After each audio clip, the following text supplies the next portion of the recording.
Hello everyone, कैसे हैं आप सभी। उम्मीद करता हूँ सभी अच्छे होंगे। काफी टाइम के बाद जो है हम इस मतलब अपने इस प्लेटफॉर्म पे मिले।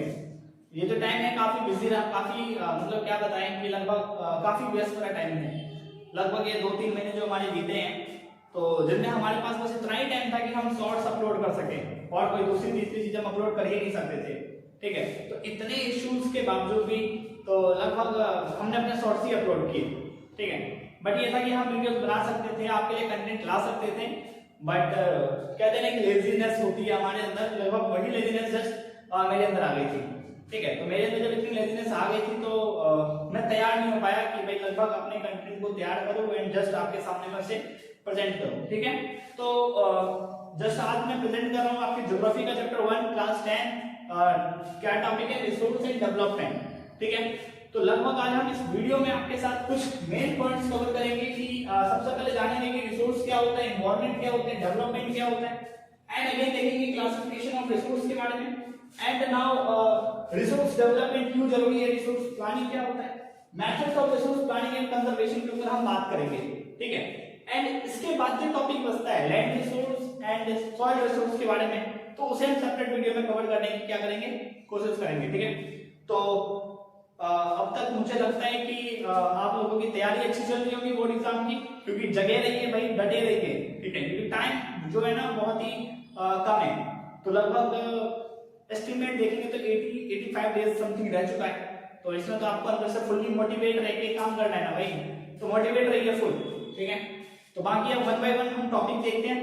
ठीक है, एंड इस चैप्टर को खत्म करने के बाद अगेन सेकंड थर्ड ऐसे हर चैप्टर पे जाएंगे, अपने इस पूरे टर्म को कंप्लीट करेंगे, कुछ इंपॉर्टेंट क्वेश्चन पे भी बात करेंगे इसमें। ठीक है, तो बात करते हैं सबसे पहले रिसोर्स के। तो all things our environment which satisfied our need, यानी कि हमारे एनवायरनमेंट की वो सारी चीजें। ठीक है, एनवायरनमेंट नहीं एज अ मैनुअल वे। ठीक है, तो हमारे एनवायरनमेंट या फिर हमारे द्वारा बनाई गई कोई भी चीज जिसको हम यूटिलाइज कर लेते हैं उसी को हम क्या कहते हैं, रिसोर्स कहते हैं। ठीक है, मतलब आप मेरी बात को समझिए कि हमारे आसपास की जितनी भी चीजें होती हैं, जब हम उनको इस्तेमाल कर लेते हैं तो वो क्या हो जाता है, रिसोर्स कहलाता है। फॉर एक एग्जांपल कि जब हम क्लासरूम में पढ़ा रहे होते हैं तो लगभग बहुत सारे पेजेस रह जाते हैं स्टूडेंट्स के, तो काफी टाइम उस पेजेस का यूटिलाइज कुछ दूसरे काम के लिए हो जाता है। ठीक है, या फिर कचरे में कोई चीज फेंका हुआ है बट वो आपके यूटिलाइजेशन का चीज है। ठीक है, तो उसको भी हम रिसोर्स कहेंगे। ठीक है, तो रिसोर्स वे सभी चीजें जो हमारे नीड को सेटिस्फाइड करें, हमारे नीड की हमारी जरूरतों को पूरा करें, उसी को हम क्या कहते हैं, संसाधन कहते हैं। ठीक है, तो आपके मन में संसाधन से प्राकृतिक नहीं होना चाहिए, क्योंकि जब 8th क्लास में हम बात करते हैं रिसोर्स को लेके, तो बच्चे से जब पूछा जाता है संसाधन को लेके, तो बच्चे सारे नेचुरल एलिमेंट्स के बारे में बात बताते हैं। ठीक है, कि माउंटेन हो गया, प्लेटू हो गया, रिवर हो गया, वही रिसोर्स नहीं है, रिसोर्स और भी काफी सारे हैं। ठीक है, जो हम अपने डेली लाइफ में देखते हैं और जिन चीजों का यूटिलाइजेशन करते हैं, जिस तरीके से बाइक पे आए हैं, कार से आ रहे हैं। ठीक है, डस्टबिन समथिंग। ठीक है, एंड कोई भी चीज जो यूजफुल नहीं थी बट हमने उसको यूज कर लिया, उसी को क्या कहते हैं, रिसोर्स कहते हैं, जो हमारे नीड को क्या करती है, सेटिस्फाइड करती है। ठीक है बच्चों, यहां तक समझ में आया आपको मेरी बातें? ठीक है, तो अब तक जो हमने ये देखा कि रिसोर्स क्या होता है, सिर्फ रिसोर्स क्या होता है। एंड अगेन दूसरा चीज समझना है, थोड़ा सा खांसी भी हो गया है, थोड़ा मौसम चेंज हो रहा है ना, तो थोड़ा सा एक चैलेंज है कि खांसी हो गया है। तो खांसी में तो यही है कि एक गरम चाय एंड बस चाय। खैर, चाय से पहले हम इस टॉपिक को देखते हैं। दूसरा टॉपिक है एनवायरनमेंट, आवर सराउंडिंग, यानी कि हम अपने आसपास जिन चीजों को देखते हैं, जिन चीजों को मतलब कोई भी चीज जो हमारे आसपास होती है उसको हम एनवायरनमेंट कहते हैं, उसको हम एनवायरनमेंट के नाम से जानते हैं। अब हमारे आसपास जो है 2 तरीके की चीजें देखने को मिलती है। पहली जो चीज होती है उसको कहते हैं नेचुरल, एंड दूसरी जो चीज होती है वो होता है क्या, मैन मेड। तो नेचुरल तो आप लोगों को पता है, माउंटेन हो गया, रिवर हो गया, प्लेटू हो गया, ये सारी जो चीजें हैं इस नेचुरल चीजें, तो इसलिए इसको नेचुरल एनवायरनमेंट के नाम से जानते हैं। ठीक है, दूसरी जो चीज हो गई होगी मैन मेड, जिसे इंसान ने बनाया, जैसे हमारे आसपास के मंदिर हो गए, हमारे आसपास के घर हो गए, हमारे जो क्लासेस जो रूम जो जिन्होंने कंस्ट्रक्ट किया है वो हो गए। ठीक है, लाइक जिस फोन में आप लोग मुझे देख रहे हैं, सुन रहे हैं, जिस ईयरफोन से आप सुन रहे हैं, इज द मेन एलिमेंट। तो जिसको इंसान ने बनाया, ह्यूमन ने बनाया, is a man made environment, और जिसको नेचर ने बनाया, एनवायरनमेंट ने बनाया, इज अ नेचुरल एनवायरनमेंट।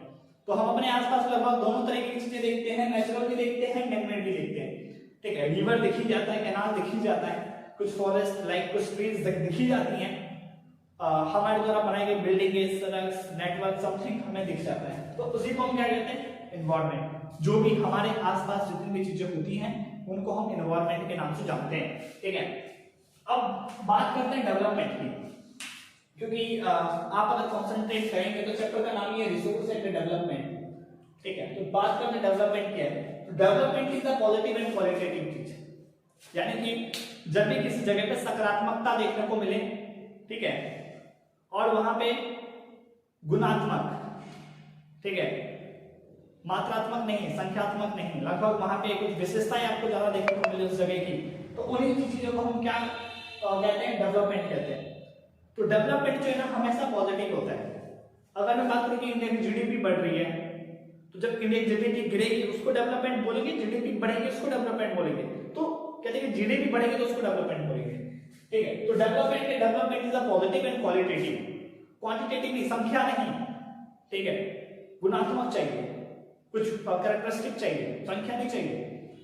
ठीक है, तो इसी को हम कहते हैं डेवलपमेंट हमेशा पॉजिटिव होता है, हमेशा पॉजिटिव होता है और क्वालिटेटिव होता है, कुछ ना कुछ एकदम आउटकम मिलता ही एकदम सुपर तरीके से। दूसरा क्या, development is the concern with resource. ठीक है, जब मैंने आपको थोड़ा बताने की कोशिश की development is the positive and qualitative, तो आप समझ गए यार ये ज्योग्राफी पढ़ाते पढ़ाते इकोनॉमिक्स में काहे लेके चले गए आप। ठीक है, तो बेस सुनिए, हम इकोनॉमिक्स से लौट के ज्योग्राफी में आते हैं।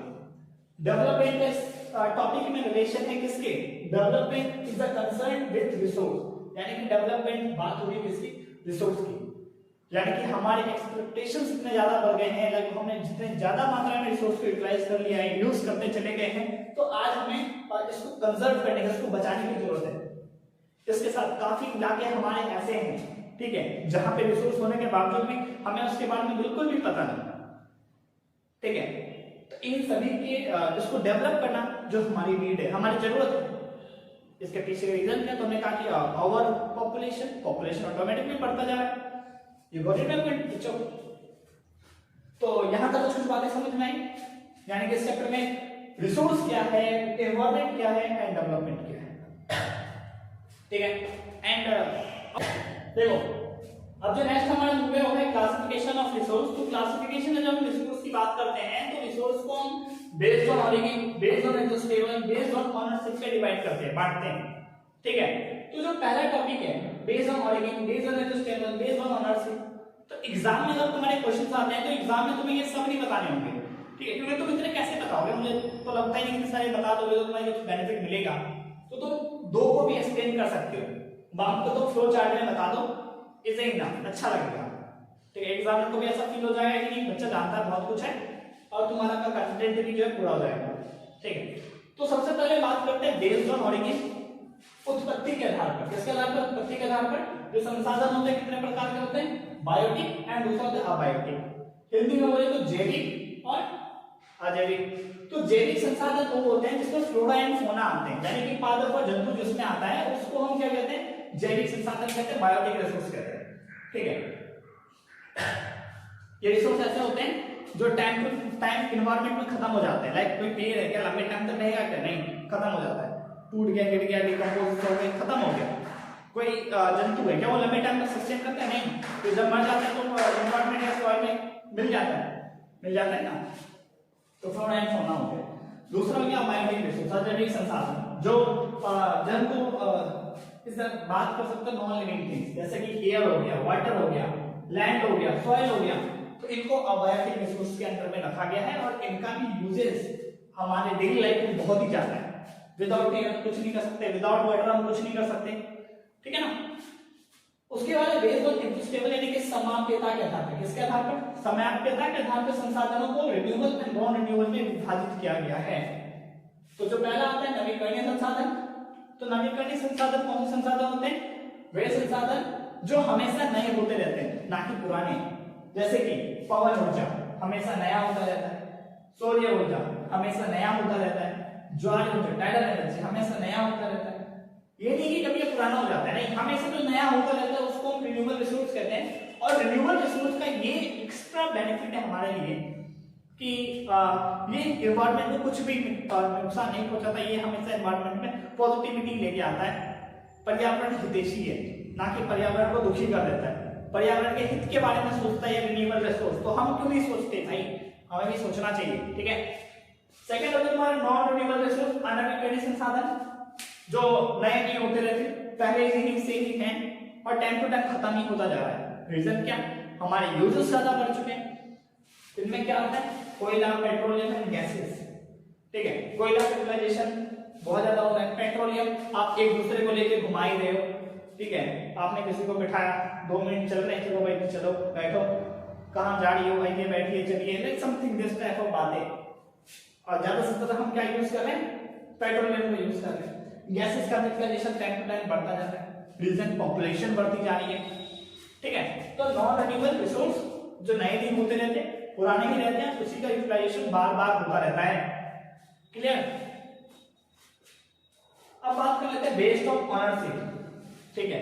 बेस्ड ऑन ऑनरशिप, ठीक है, यानी कि स्वामित्व के आधार पर संसाधन कितने प्रकार के होते हैं। तो एक हो गया आपका क्या, पर्सनल यानी कि व्यक्तिगत, ठीक है। दूसरा हो गया कम्युनिटी यानी कि सामुदायिक। थर्ड हो गया आपका नेशनल यानी कि राष्ट्र। एंड फोर्थ हो गया इंटरनेशनल यानी कि अंतरराष्ट्रीय। ये हो गए संसाधन के प्रकार। तो पहला जो हो गया आपका व्यक्तिगत संसाधन। व्यक्तिगत संसाधन पर्सनल रिसोर्स वो ऐसे रिसोर्स होते हैं जिसके हमारा खुद का राइट होता है, तो प्राइवेट राइट्स होते हैं। लाइक आपके कुछ आपकी जो आईडी है, लाइक इंस्टा आईडी है, फेसबुक आईडी है तो बंद कर दो, ठीक है। 10th में कोई पढ़ लिख लो, ठीक है। अगर नहीं है, अगर नहीं है, मान लो कि जो तुम्हारी खुद की पर्सनल चीजें हैं, इज अ पर्सनल रिसोर्स, उसी को पर्सनल रिसोर्स कहते हैं। तुम्हारे और नाइट डायरी जिससे कोई नहीं पढ़ सकता, तुम ही पढ़ते हो और मन ही मन में खुश होते रहते हो कि यार क्या लिख दिया आज मैंने इसमें।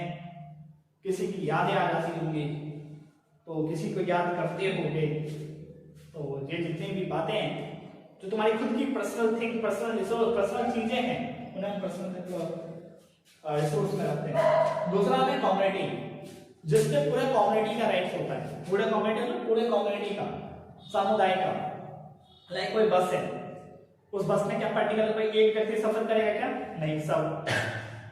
स्कूल से क्या एक व्यक्ति पढ़ने जाएगा, सब तो कहते हैं सब। हॉस्पिटल से सब, या कोई एक सब। कम्युनिटी हॉल्स होते हैं जहाँ शादियां होती हैं, ठीक है। आपका भी मन करता ही होगा, खैर 10th के बच्चों को तो अभी से लगता है मन कब लिया जाए, आप लोगों का भी करता है क्या। तो खत्म करो, मत लगाओ मन इन सब चीजों में, पढ़ो। विद्यार्थी तो सन्यासी होते हैं, समझ रहे हो ना, आप भी सन्यासी हो, पढ़ो खूब। तो कम्युनिटी, ठीक है, यानी क्या हो गया, सामुदायिक, ठीक है। सामुदायिक पूरे समुदाय का राइट होता है, पूरे के पूरे समुदाय का राइट होता है। जैसे कि बस, तुम्हारे कम्युनिटी हॉल्स, तुम्हारे एजुकेशन का जो शिक्षा का क्षेत्र है वो, तुम्हारा स्वास्थ्य, यह सभी कम्युनिटी में आता है। इसका क्या है, नेशनल, राष्ट्र संसाधन। राष्ट्र संसाधन जिसपे पूरे राष्ट्र का अधिकार होता है। एक राष्ट्र के अंदर जितनी भी चीजें आती हैं उस राष्ट्र के व्यक्ति का उसके ऊपर अधिकार होता है, उसे हम राष्ट्र संसाधन कहते हैं। और जिसपे पूरे अंतरराष्ट्रीय का हक होता है उसे अंतरराष्ट्रीय संसाधन कहते हैं। जैसे यूनिवर्स, ठीक है, मून हो गया, जैसे इंटरनेशनल रिसोर्स, कि सब यूटिलाइज कर सकता है, सब जा सकता है, तो इसको हम इंटरनेशनल रिसोर्स में रखते हैं, ठीक है बच्चों। तो बच्चों अभी तक जो हमने सॉरी दोस्तों, अभी तक जो हमने बात किया कि रिसोर्स क्या है, एनवायरनमेंट क्या है, डेवलपमेंट क्या है, एंड क्लासिफिकेशन ऑफ रिसोर्स क्या है, ठीक है। मूव करते हैं रिसोर्स डेवलपमेंट पे, ठीक है। तो बात करते हैं संसाधन विकास के बारे में। तो it is a very important, बहुत ही ज्यादा जरूरी है। भाई क्यों ज्यादा जरूरी है, तो हमारे नीडेड, हमने क्या पढ़ा, हमारे नीड सेटिस्फाइड हो चुकी है, बट हमारे नीडेड इतनी ज्यादा बढ़ गई, जरूरतें इतनी ज्यादा बढ़ गई हैं कि हमने अपने रिसोर्स का जो है ना ज्यादा से ज्यादा इस्तेमाल कर दिया है। जब ज्यादा से ज्यादा इस्तेमाल कर रहे हैं तो रिसोर्स के सामने में चैलेंज ये आ चुका है कि उनमें कमियां देखने को मिल रही है। उनको कंजर्व करने की जरूरत है, उनके संरक्षण करने की जरूरत है, ठीक है। उनको किस तरीके से किया जाए उसकी प्लानिंग की जरूरत है, ठीक है। इसीलिए रिसोर्स डेवलपमेंट जैसी चीजें निकल के आ रही है। तो जब हम किसी चीज का डेवलपमेंट क्यों करते हैं, जब किसी चीज में कमी होती है जमीन, ठीक है, हम अपनी पर्सनालिटी के डेवलपमेंट करते हैं। क्यों? जब हमारी पर्सनालिटी में किसी चीज की कमी होती है तभी। तो आज के टाइम में जो रिसोर्स के सामने मेन चैलेंज ये है कि हमारी जो नीडेड है इतनी ज्यादा बढ़ती जा चुकी है कि काफी ज्यादा लेवल पे इसका इस्तेमाल हो गया है। इसके पीछे रीजन है कि लैक ऑफ अवेयरनेस, लोगों के अंदर जागरूकता नहीं है, जिसमें से जो लोग हैं अपने रिसोर्स का ज्यादा से ज्यादा यूटिलाइज करते जा रहे हैं, ज्यादा से ज्यादा यूज करते हुए जा रहे हैं। ठीक है, आप अपने डेली लाइफ में देख सकते हैं कि अगर वाटर है तो लगभग काफी ज्यादा मात्रा में जो लोग हैं वाटर को अलग अलग तरीके से वेस्ट कर रहे हैं, नुकसान पहुंचा रहे हैं। ठीक है, काफी ज्यादा मात्रा में जो लैंड है, लैंड डिग्रेडेट होता जा रहा है, काफी ज्यादा बड़े लेवल पे जो सॉइल है वो अनफर्टाइल होती जा रही है। ये बातें हमें सोचनी चाहिए, बट ये बात हम फोकस नहीं करते और हमारा भी मन ये करता है कि क्यों किया जाए फोकस समथिंग। ओके, इससे रिसोर्स डेवलपमेंट, संसाधन विकास जैसे वर्ड है कि संसाधनों का विकास किया जाए। ठीक है, एंड इसके बाद टॉपिक है वो है रिसोर्स प्लानिंग, संसाधन नियोजन। अगर आप रिसोर्स को डेवलपमेंट करने की बात कर रहे हैं, अगर हम संसाधनों को ठीक तरीके से प्लानिंग करें, ठीक तरीके से यूटिलाइजेशन करें, और ऑटोमेटिकली फिर रिसोर्स डेवलपमेंट हो जाएगा, रिसोर्स का विकास हो जाएगा। तो रिसोर्स प्लानिंग के संसाधन नियोजन किसे कहते हैं? तो simple means that the resource are properly planned. हमारे रिसोर्स जब प्रॉपर्ली प्लान्ड होंगे उसी को रिसोर्स प्लानिंग कहते हैं। प्रॉपर प्लान का मतलब क्या कि किस में क्या रिसोर्स है, कितना यूटिलाइजेशन हो रहा है, कितना नहीं, कितना कंजर्व हमें करना चाहिए, कितना नहीं करना चाहिए, किस एरिया में रिसोर्स है, किस एरिया में रिसोर्स नहीं है, अगर रिसोर्स है तो कितना ज्यादा यूज होता जा रहा है, उसे हम कम कैसे करें। यानी कि रिसोर्स को बचाने के लिए, उसको बढ़ाने के लिए हम जितने भी प्लान तैयार करें उसी को हम रिसोर्स प्लानिंग का नाम देते हैं, उसी को हम संसाधन नियोजन कहते हैं। Got it? तो हम जब बात करते हैं मेथड्स ऑफ रिसोर्स प्लानिंग के बारे में कि मेथड्स ऑफ रिसोर्स प्लानिंग क्या है क्या नहीं, तो उस पर हम थोड़ी सी बात कर लेते हैं कि हम किन किन तरीकों को एडेप्ट करके संसाधनों का नियोजन कर सकते हैं, संसाधनों को बचा सकते हैं। तो पहला तरीका है सर्च रिसोर्स। ठीक है, सर्च रिसोर्स, संसाधन की खोज। हम चेक करें कि हमारे इंडिया के अंदर किन किन एरियाज में जो है जो रिसोर्स है वो अवेलेबल है, कहाँ नहीं है। ठीक है, तो सबसे पहला काम है सर्च रिसोर्स को खोजो कि किन किन एरिया में रिसोर्स है। सेकंड है मेक अ लिस्ट, उनकी सूची बनाओ, लिस्ट तैयार करो कि भाई इंडिया के इस रीजन में ये रिसोर्स पाए जाते हैं, इंडिया के इस रीजन में इस तरीके के रिसोर्स पाए जाते हैं, इंडिया के ईस्ट में ये रिसोर्स है, वेस्ट में ये है, नॉर्थ में ये है, साउथ में ये है, नॉर्थ ईस्ट में ये है, नॉर्थ वेस्ट में ये है। ठीक है, इसके बाद वेस्ट साउथ में ये है, ईस्ट साउथ में ये है। तो ये हमें फाइंड आउट करना होगा कि किस पर्टिकुलर एरिया में किस तरीके के रिसोर्स हैं। एंड तीसरा जो है फोकस ऑन डेवलपमेंट। अब हमें ये ध्यान दे रहे हैं कि अब हम उनके डेवलपमेंट पे क्या करें, काम करें, उनके डेवलपमेंट पे ध्यान दें अपना। ठीक है, एंड फोर्थ जो है यूज ह्यूमन कैपेसिटी, मानव की क्षमता का जितना ज्यादा यूटिलाइजेशन हो, इस्तेमाल हो, और मानव की क्षमता को क्या करते जाए, इस्तेमाल करते जाए। क्योंकि मानव की क्षमता का जब तक इस्तेमाल नहीं होगा तब तक रिसोर्स का डेवलपमेंट नहीं हो सकता है। फिर use GIS and RS software. GIS geographic information system and remote sensing, ये एक सॉफ्टवेयर है, ठीक है, जो ये बता सकता है कि किस एरिया में रिसोर्स की कैपेसिटी किस तरीके की है। तो हम इन सॉफ्टवेयर्स के हेल्प से ये पता कर सकते हैं कि रिसोर्स को किस तरीके से प्लान किया जाए, कहां पे रिसोर्स को किस तरीके से डेवलप किया जाए। तो ये हम इनके हेल्प से कर सकते हैं। एंड जो सबसे इंपॉर्टेंट है, दिस इज अवेयरनेस, जागरूकता। अगर लोगों के अंदर अवेयरनेस होगी, जागरूकता होगी, तो ऑटोमेटिकली रिसोर्स प्लान हो जाएगा, रिसोर्स बच जाएगा। ठीक है, बट लोगों में के अंदर जो है लैक ऑफ अवेयरनेस है, जिसकी वजह से प्रॉपर रिसोर्स की प्लानिंग जो है नहीं हो पाती है।